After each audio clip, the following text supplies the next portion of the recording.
Hey, everybody. Good afternoon, good night, depending upon where you're located. My name is Jason over at Paydirt DFS, and we're going to take a look at the models today and just take a look at where we should begin to build our lineups for this Tuesday main slate.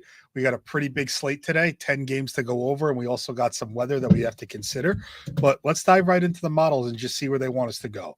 So the first thing I'm going to do is I'm going to start with pitching, and I'm going to be looking at the DraftKings main slate today. So first and foremost, you're going to see that when we sort by median projection here, Kadai Senga, no shock there. Pittsburgh, without O'Neal Cruz, definitely a spot that we probably want to attack, followed by Ben Brown, Max Fried, Chris Bubich, and Dylan Cease.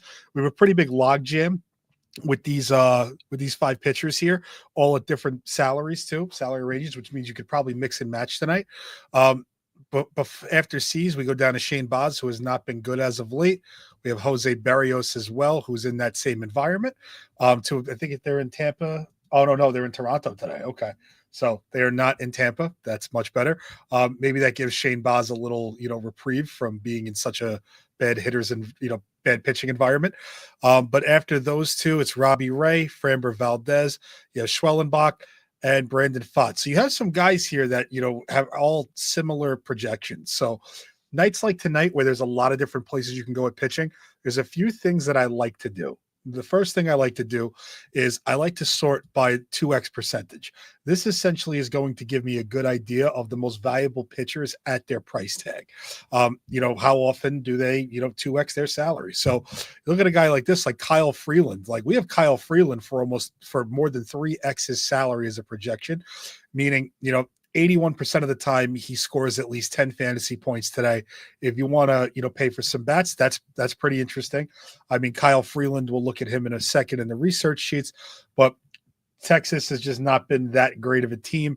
I think it's a little bit better that they're facing a lefty just because a lot of their great hitters are from the right side of the plate with a lot of power. We do not have Josh Smith in that lineup, though, so I am not a fan of that. And, lefty on righty, doesn't really – that's mostly how he plays. But lefty versus lefty, I really don't care. He's just been awesome. So to see him out of the lineup, obviously no Seager. When you're batting Sam Haggerty leadoff and Josh Jung third, I think the Rangers lineup has seen better days. So Kyle Freeland, very interesting. And actually something I want to just take a look at and see. I'm going to switch over to Fangraphs really quickly. So on Fangraphs here, last 14 days versus left-handed pitching, Texas, middle of the pack, not a good WRC, striking out a ton actually against left-handed pitching. I sort that.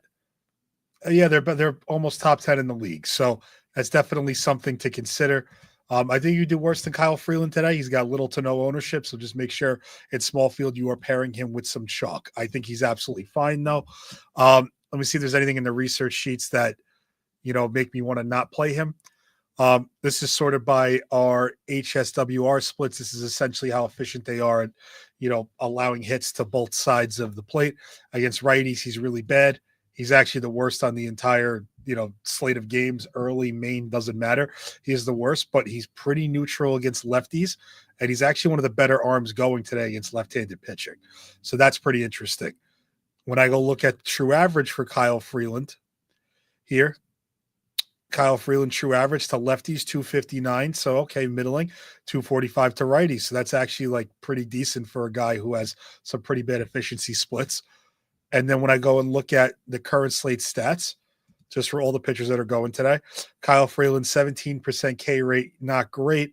True average, 0.24. Slugging has been giving up a lot more. His batting average should go up. Shouldn't be giving up that much power though. So that in itself is a little interesting. When I go and look at him versus the left side of the plate here, strikeout rate elevates a little bit. His X slugging is kind of high, but still not really giving up that much power, and nor should he. So when I go look at this one, Kyle Freeland 13%. This is against right-handed hitters. Not really walking anybody. That's fine. His expected slugging is very high, so his expected batting average, but his expected home runs, he's given up everything he should have in that sample. So if you really, really needed a punt in large field, I think he's fine. I would not be playing him in small field, though. Going down this list, you have Ben Brown. So Ben Brown automatically to me is like, I don't want to call him an auto play. Like it's not that because we know who Ben Brown is. But 7,500 projection nearing 20. He's highly owned at 32%. But 7,500, 73% chance to 2x his salary. I think you can do much worse than Ben Brown today. I think I'm just going to play him. I know weather in that game is supposed to be a little iffy, but everything I'm seeing looks like it's fine. It's looked like it's not supposed to be that windy. It's just kind of cool temperatures. So that is what it is. But yeah, I think Ben Brown's great today. Mitch Keller, if you want to attack the Mets, be my guest. I kind of don't think you should be doing that on a slate this size. Mike Soroka, you clearly don't want to play Soroka against the Braves. And then you have Dylan Cease, who's in a really good spot against the Angels. You just saw Michael King last night. Even though he got hit a little bit, he also diced them up and, definitely had his share of strikeouts. Dylan Cease, in my opinion, is a better pitcher. So after seeing what he did to the Yankees, Dylan Cease, and just seeing how, what he's done to much better teams, you got to feel really good about him. Coming off almost a 30-point outing, and he left early because of an injury. Almost 30 points. You got to feel good about him today. Kadai Senga projects obviously really well, and especially with no O'Neal Cruz. You love to see that. And clearly you're not playing Belozo. You're not going to play Soriano. And then you get to the Barrios Baz. But then you really start to see there's a lot of pitchers today that have at least a 50% chance to 2x their salary. So you could probably be a little bit more lenient with who you pick today. So that's the first thing I like to do is look at the 2x percentage. I'll look at some stuff in the research sheets. Second thing I want to do when I go to the research sheets is I want to just see who is maybe due for some regression. So I'm going to go look at the hits, the efficiency hit metrics from here. You'll see that Kyle Freeland obviously was at the top as we saw before, but the next player on this, next pitcher that's on the slate that's going tonight is Jose Soriano against San Diego. I don't love that ballpark for offense, and I know last night there was some runs scored, but the Angels, the Padres have some good lefties with Jackson Merrill, and I know there's some other guys too, like Gavin Sheets has been pretty good. Not great from the right side of the plate either. So yeah, Padres against that bullpen too. You can definitely do that. Landon Knack, yep, maybe a guy we want to attack. Jeffrey Springs, definitely maybe a guy we want to attack.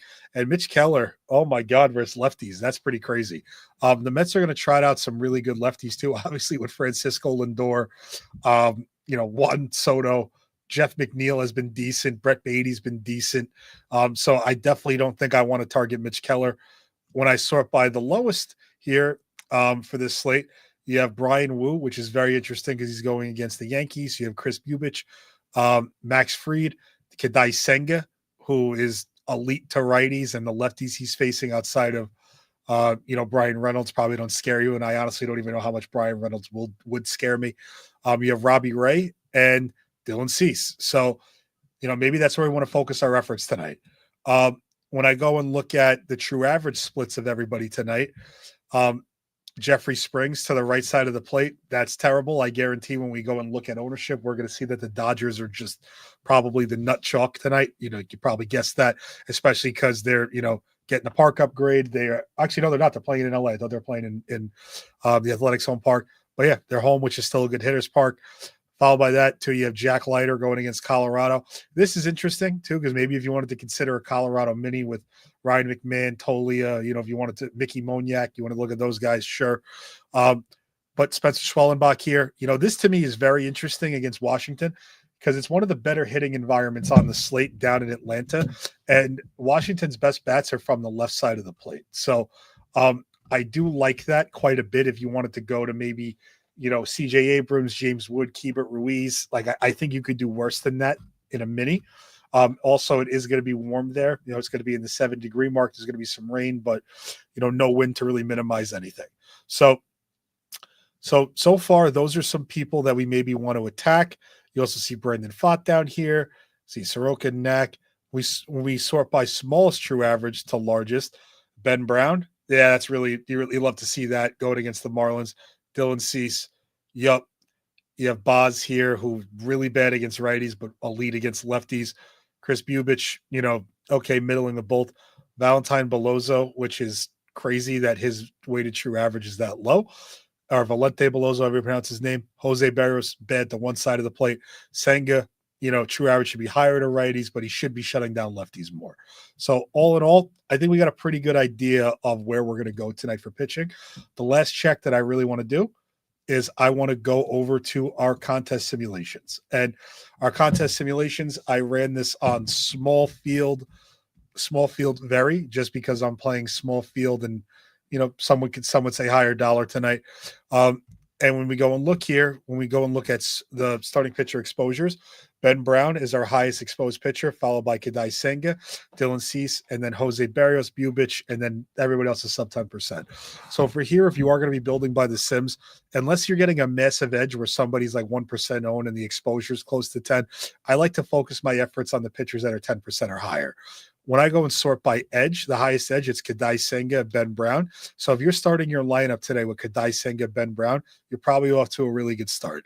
They're also, Bubich seems like he's got some great edge. He's a little expensive in my opinion. But Jose Barrios too, in a really good spot, it seems, against a team that just, hasn't really gone right yet. And I know Barrios is always a little scary, but Tampa Bay has been rather inept as of late. And to go look at that even more, I'm going to flip over to Fangraphs really quick. So this is the last 2 weeks of teams versus right-handed pitching. When we start by weighted runs created, WRC plus, Tampa Bay is one of the bottom teams in the league, and they're striking out at almost a 27% clip. That's pretty crazy. And Jose Barrios has been a little bit better as of late. So maybe Jose Barrios is a guy that maybe you could target today as a pivot.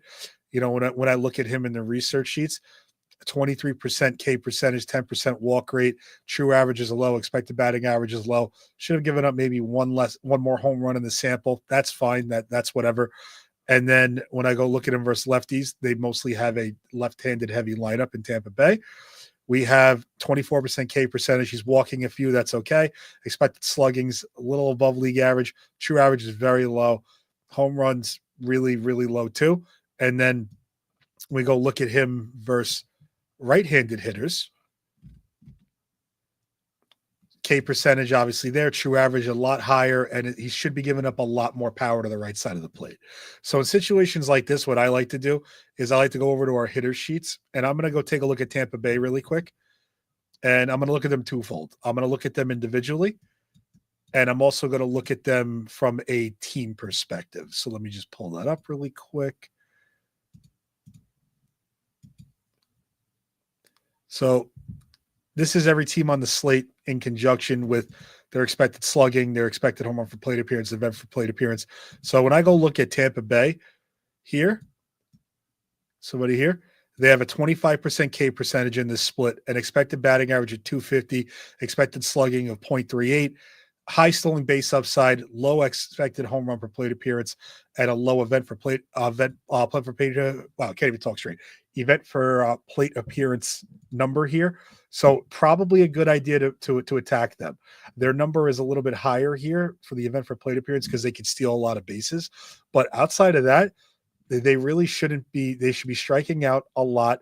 The only team striking out more than them that's on the slate in this split is LA, Seattle, and Colorado. And actually, Colorado's tied with them. And, Barrios' true average is much better than Jack Leiter's, and it's much better than Max Fried's. So I kind of think this is a good spot to maybe get to some Barrios. He's definitely going to be in consideration now for some of my lineups. And to do one more final check here, just look at this lineup. Look at this K percentage, 30%, 34%, 28, 26, 25, 24. At his salary of $7,800, and we have him for a projection of 17 and a half roughly. I kind of like that at 7,800. He's got a ceiling to him too. I don't see a problem with going to Barrios today. So looks like the Sims going back here really want to put us in a direction where we're starting our lineup with either some combination of Kadai Senga, Ben Brown, Jose Barrios, and if you want to play Bubich. But for me personally, my pitching pool is going to be Ben Brown, Senga, Dylan Cease, Barrios, and that's honestly probably it in small field today. I mean, if I was going to really, really dumpster dive, maybe I would go down to Brandon. Actually, Brandon Fott's not even that cheap, so I take that back. That's really all I would do. I'm going to keep it at those four. When I go look at teams here, yeah, the Dodgers, massive heavy chalk. 44% exposure. Well, actually almost 45 in the Sims. Sims too are primarily built upon ownership, and which teams are getting ownership and show up most of the winning lineups. So if you do feel so inclined to play the Dodgers today, it's not a bad idea in small field, followed by Toronto, Tampa Bay. Ironically, it's probably because they're cheap and you can pair them with the Dodgers, the Mets, who I do like a little bit today. You got the Giants and you got Texas. So those are teams that are showing the most. When we go and look at individual players, the lowest edge in the Sims is Dylan Cease. They feel like he's very overowned for this spot. Same thing with Schwellenbach. And also, too, you're going to see looks like the Braves. There's 3 Braves in the first 8 batters there. The highest edge is going to go to, Chris Taylor, Enrique Hernandez, if they are in the lineup, Kadai Senga, Ben Brown, Andy Pajes, Shohei Ohtani. So you're getting the highest edge in the Sims today by playing the Dodgers. So I think today in small field, if you're going to play the Dodgers, just try to play a combination of Ben Brown and Senga, or go play Ben Brown and Berrios. I think that's a really sharp way to go about it. We'll go take a look at offenses really quick and just see how they're grading out today, and based upon ownership, how they look. So this is our range of outcomes tab. So we have the LA Dodgers here. Ironically is not the right word, but weirdly enough, they are the 3rd most expensive team on the slate collectively, and they have the highest 8+ runs percentage here. They look appropriately owned. It looks like it's pretty efficient around this 98 to 100K mark. After them, you have the Athletics going against Landon Knack, so maybe that game is a game stack, might be where you want to go. I think that makes a lot of sense, especially because Landon Knack is not really good, right? He hasn't been good this year, and he hasn't really had too many stellar performances. His last game against Miami was good, but I kind of think Pablo's grandma can throw a gem against Miami if things go right. So, just something to really think about. Giving it a quick refresh just to see if anything has changed. Nope, still the same. The Chicago Cubs, who I know our Discord is pretty high on, speaking of Valente Beloso, let's take a look at him really quick too, just to see what he's all about, because we did see that Valente Beloso does have a pretty low true average considering his talent level and what he's perceived to be. So right away, 19% K percentage. All right, it doesn't get you excited. 14% walk rate. That's crazy. That may be recipe for disaster. Beloso true average 22, 220 slugging. He's given up 400 about average. Shouldn't be giving up that much power either. Let's look at him from the left side of the plate here. On the left side of the plate, walk rates are really bad. His expected slugging is absolute dog shit. So, maybe there's some meat on the bone there. And then when I go look at him versus righties, Miami, Beloso, yep, walking, true average a little bit higher, not giving up that much power. So to me, that's a little interesting. So what I'm going to do is I'm going to go over to Fangraphs, and I want to go take a look at his fly ball splits, and I want to go take a look at ground balls, really what he's doing. So hold on one second. Okay. So Fangraphs here. So his wall was not good, slugging not good. His average is pretty low, which is interesting. He's also only played 4 games, so small sample size. XFIP, that's really bad. That's terrible. So right away, I'm thinking, we got to attack Beloso. Batted ball percentage, ground ball rate is extremely, extremely low through his small sample size. His fly ball rate's very, very high. Not giving up a ton of hard contact, but still, you don't love to see that. Handedness too. Let's look at him versus lefties. XFIP of, oh my God, he's supposed to get much worse for his lefties. Yeah, these lefties in Chicago are going to kill him. Oh my God, that's brutal. Hard contact, not the same. Let's see him versus righties. So righties, he's actually been very good, but supposed to get even unluckier. So right away, what I'm thinking is we got to maybe go attack him with these Cubs. Maybe it's a good pivot off of LA. Let's go take a look and see for ourselves. So first here, sorted here, Chicago Cubs, one of the lowest strikeout rates today. Expected average, batting average not high. Expected slugging 440, okay. Expected home run for plate appearance of 5%. That's pretty good. That's one of the highest on the slate today. So overall, let me just refresh this and see if we get anything different. No, about the same. So not bad. His true average is low, but I think that's probably going to come up a little bit. And I think Chicago's in a really, really good spot. team that I wanted to point out today that I don't know how much the sheets are going to love, but I wanted to just give them a little bit of a shout out is where were they? It is the Mets here. So the Mets going against Mitch Keller. Mitch Keller has some really bad splits to the left side of the plate today. I'm in New York too. I'm local to Citi Field. It's a little colder today, but I think if they get past him, that bullpen might just be open season. And as we all know, Mitch Keller can kind of get away from him. So looking at him really quick here, just in the true average sheets, give these a quick look. He's been much better to righties, but the lefty splits are pretty bad. Current slate splits here. Mitch Keller giving up a lot of slugging. His expected batting average should be higher. Low strikeout rate. You look at him versus left-handed pitching. Yeah, low strikeout rate. Look at that expected slugging. Look at that expected batting average. That's terrible. That's absolutely awful. So I just the way that the Mets have been playing, man, like they're just prone to have another explosion. And when you look at them here, last 2 weeks was right-handed pitching. They're not striking out much. They're top 5 in the league in WRC plus. They have a team ISO of almost 200. There's a lot to like about this Mets team today. You know, I just think that at their prices too, they're that stack where you can get some expensive pieces and still some really cheap pieces. So overall, I think the Mets are a pretty good stack. Let me see if the sheets agree.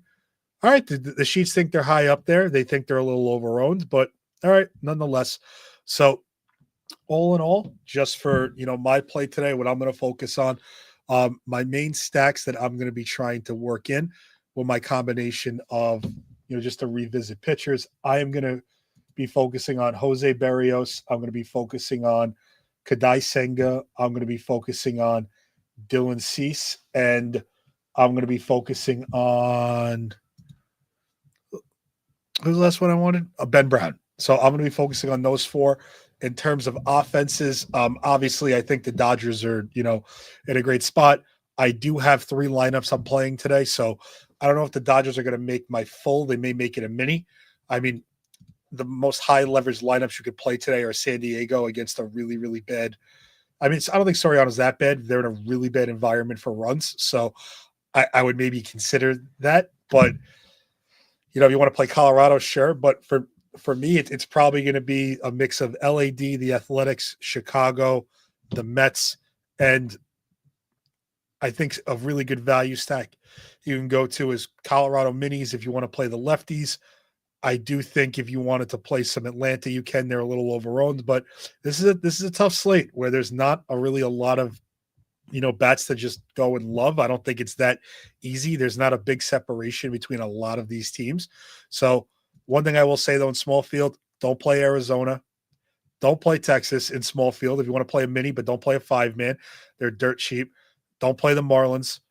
And if I had to give everybody one team that I like that the sheets maybe don't love, it's probably going to be Washington with Schwellenbach and just his splits against lefties. It's just they're going to throw so many at him.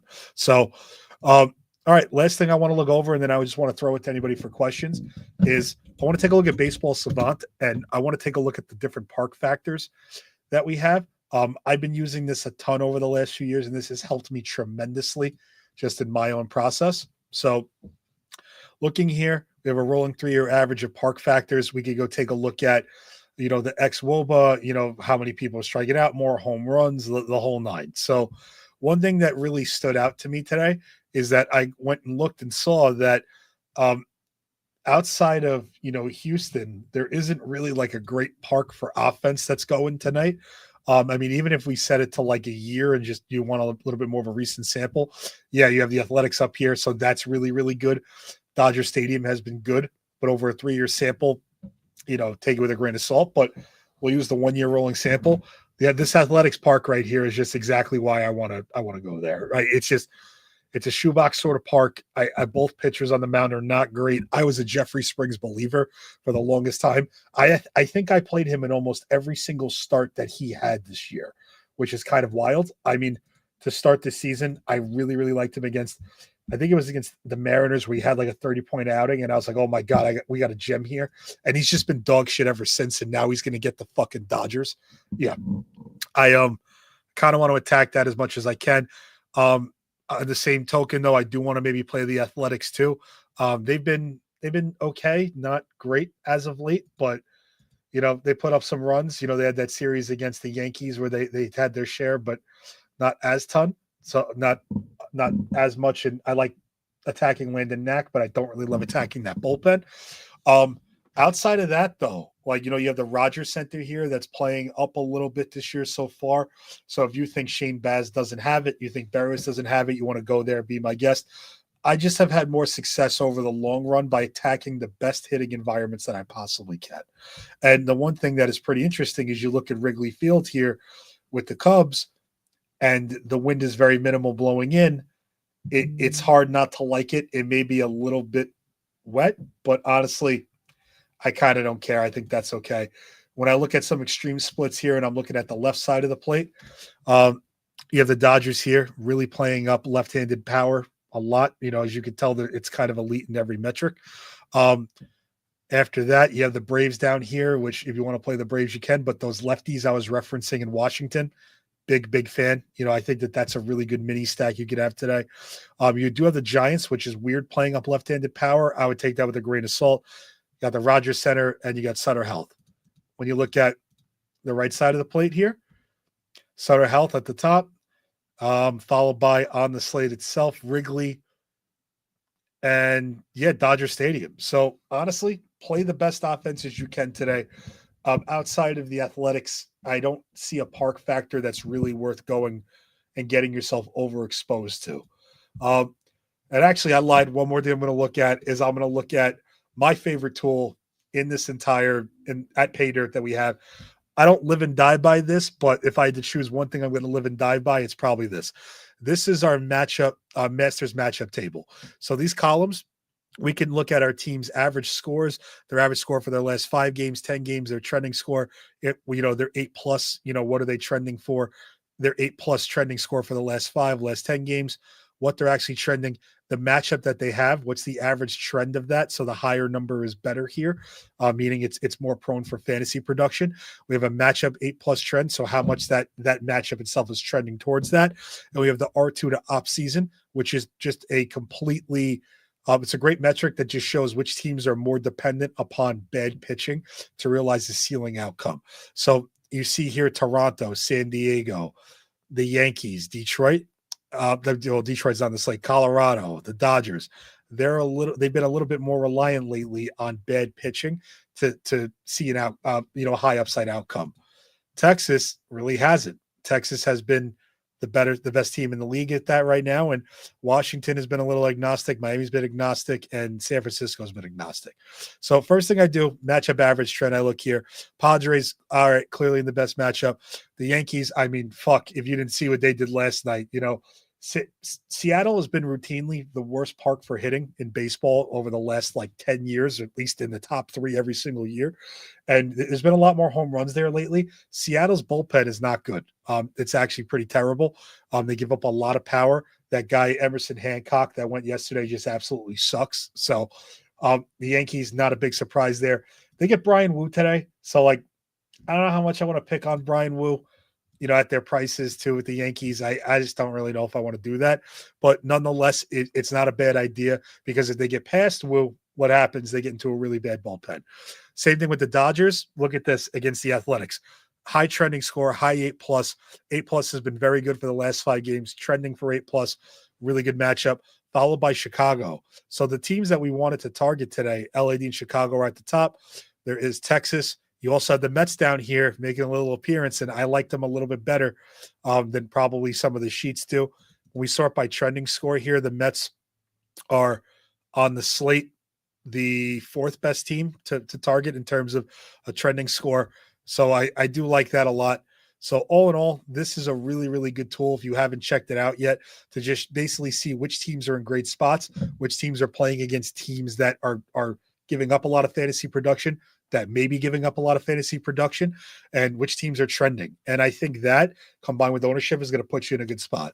So to recap, and now I'm going to open it up for any questions if anybody has them.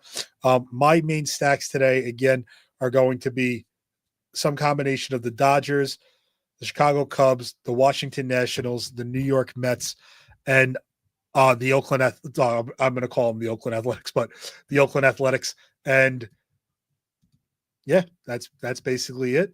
Back to our range of outcomes. Let's just take a look and see if anything has changed here since we ran. Yeah, Dodgers took a big jump.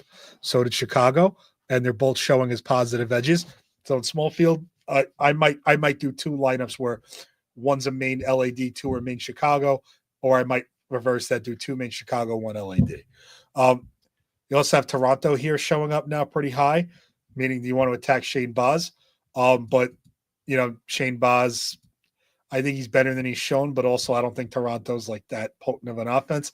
To quote the great, Mike, who just has lit the world on fire these first, month and a half of this season, it's never the Blue Jays. It's never the Blue Jays. So with that said, I'll take any questions. Anybody have anything they want me to look at, anything they want to go over?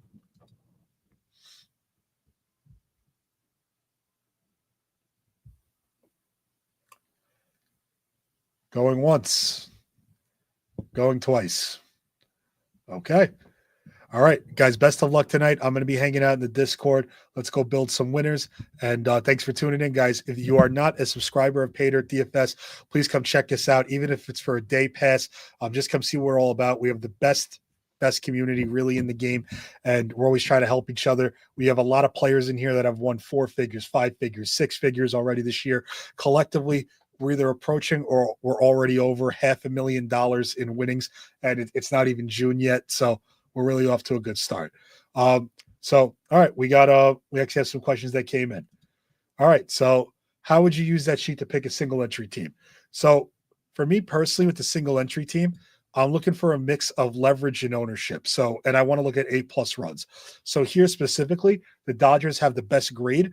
When I look at them from a run value perspective, they're still up at the top here too. When I look at leverage for them, they're pretty even there. So they're not really over-owned. They're efficiently owned. So that right then and there, they're top of the A+ runs. They seem pretty valuable at their price tags. That you get pretty good. You have a neutral leverage on them. That's probably a good place to start.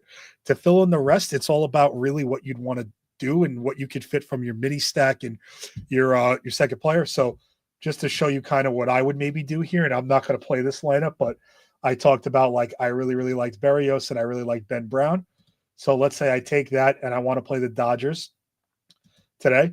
And let's say I want to go, I obviously want Ohtani, you want Will Smith, you want Pagas, maybe you want the guys that project the best that we have in our system, and maybe go take a look at that too. So hold on one second. I'll pull up our projections so you can see. Just got to find our hitters. Okay. So this is our hitters projection tab. So here you're going to see when we go to LA, we have Shohei Ohtani at the top, Mookie Betts, Will Smith, Enrique Hernandez, Conforto, Chris Taylor. You're also going to see the ownership here too. So what I would be doing for single entry is I would probably try to mix and match and then maybe see where I can get value at some of my other positions. So for me personally, I said like I really, really like Washington tonight as a mini stack. So if I'm going here and I'm looking at the Dodgers, I'm probably going to skip Mookie Betts because I could play CJ Abrams. So let's go Shohei Ohtani, Will Smith, Andy Paez. We'll get Kike Hernandez, where second base is always a tough position. And then maybe we'll go with, for the last one, we can go Conforto, Rojas, Taylor. Doesn't matter. Let's go Taylor. Now let's say I really, really want that mini from Washington, where I go, I want to take CJ Abrams. I want to take James Wood. Leaves me 4,400 for third base. You can go get, Eugenio Suarez against Robbie Ray. If you want to play an angle where you're going to attack the Cease Chalk and go take Moncada, who's actually been like pretty good for them. You could do that too. You can go Matt Chapman. So that's one way that I would maybe go and do it. If I was to maybe pick a more expensive pitcher like a Dai Senga here, you could still run this one. And then I would probably just go correlate it with Jose Tena. So that way you're getting the 8, you skip the 9, the 1, 2. So that's an example of what I would do in single entry. If you wanted to maybe look at the Cubs in the similar light, let's go with that same starting build of Ben Brown, Jose Berrios. Wanted to go to Chicago Cubs. I'll go take a look at our projections here on the Cubs. You'll see Pete Crow Armstrong at the top, Kyle Tucker, Nico Horner, Nicky Lopez. I wouldn't worry about skipping over one individual player because of ownership, but collectively you just want to say to yourself, like, do I maybe get different in a certain spot that I can maybe go elsewhere with that? So here you can see like their outfield like clearly projects better than everybody else, but they're also the most expensive. So you have Carson Kelly down here, Dansby Swanson, Michael Busch, Nico Horner, Nicky Lopez. So he's not a great play by any means in a vacuum. Like he sucks as a baseball player, but going with somebody like Nicky Lopez, who can get on base, who can steal some bases, at 2.3K, what do you need him in single entry to get you? 8 points maybe. So if he gets on base, steals a bag, and somebody brings him home, he's going to really hit his value. So I would start there. Maybe we'll go Pete Armstrong. We'll go Kyle Tucker because of the lefty splits that Belozo had. And even looking at the right side of the plate, his true average is decently high too. So I would just stack up anybody here, but he's given up a lot of expected slugging to the left side of the plate. Maybe you want to play Michael Busch after he faltered yesterday. And then maybe let's go Carson Kelly. So here I have 3,700 left. And remember, I can go do the same thing I was talking about here. So I built the Chicago one. I can go to, you want to play Ahmed Rosario, Abrams, and then you want to punt somewhere. Sure, you can do that. Maybe I'm looking at this going like, oh, you know what? That's not that great of a build. What if I want to go Toronto? Because our sheet's like Toronto too. I can go 3,300 Bo Bichette, Ernie Clement, and then go get, a one-off with Juan Soto maybe. Or you can even just go with the Mets themselves, right? You can go Brett Beatty in the 8 hole. You get one. Yeah, I mean, that's even a little too expensive, so maybe you can't do that. But I would just keep playing around like that until you get what fits with what projects well. All right, thoughts on pinballing the Dodger game? I think that's fine. I mean, there's some people that don't really like doing that because they think that a game stack doesn't work. Usually one team pulls ahead of the other and, maybe some guys get pitch hit for. I kind of like it. I just want to attack the best environments I possibly can. On FanDuel, I think it's fine. The pricing on FanDuel is really, really soft usually compared to DraftKings. So I think that's fine if you wanted to go take like a Berrios or somebody like that and play that game. Sure. I don't see anything wrong with that. But all right, any other questions? Yes, Anthony, James is indeed the best. He is the best. Him and his bald ass head are the best. We do love James around these parts. All right, any other questions? All right, I'm going to go finish my my 3 lineups. Thank you guys for tuning in.